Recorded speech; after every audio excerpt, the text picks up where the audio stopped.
আমি শ্রাবণী, আপনারা দেখছেন শ্রাবণীর রান্নাঘর। আজকে আমি আপনাদের সাথে স্পেশাল ভেজিটেবলস বিরিয়ানির রেসিপি শেয়ার করব। সবার প্রথমেই আমার পছন্দের ভেজিটেবলসগুলো কেটে নিয়েছি।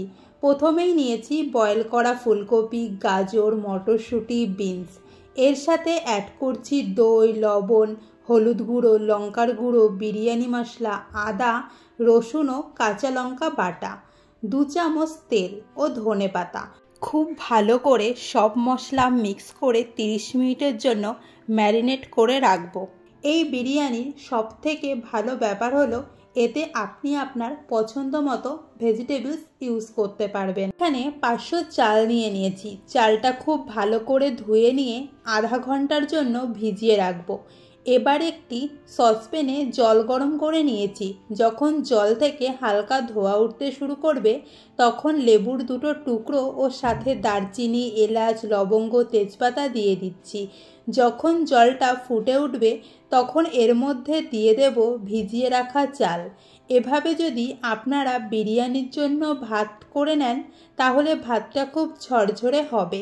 ভাত প্রায় 90% কুক হয়ে গেছে। এবার ভাত জল থেকে ছেঁকে আলাদা করে রেখে দেব।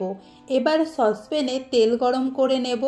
এবার এতে দেব 1 চামচ জিরে, হালকা ফ্রাই করে এর মধ্যে দিয়ে দেব লম্বা লম্বা করে কেটে রাখা পেঁয়াজ। এখানে পেঁয়াজ খুব ভালো করে ভেজে নিতে হবে যতক্ষণ না গোল্ডেন হয়ে যায়। এবার এখানে অ্যাড করব স্বাদ মতো লবণ ও হলুদ। দেখতেই পারছেন পেঁয়াজও খুব ভালোভাবে কুক হয়ে গেছে।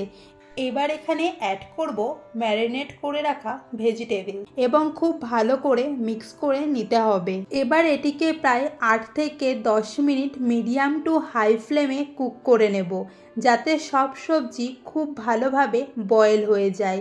এবার গ্যাসের ফ্লেম লো করে এখানে অ্যাড করছি পনির কিউব। পনির কিউব দেওয়ার জন্য এর স্বাদ আরও বেড়ে যাবে, এর টেস্ট খুব ভালো হবে। এবার ভাত দিয়ে লেয়ারিং করে নিচ্ছি।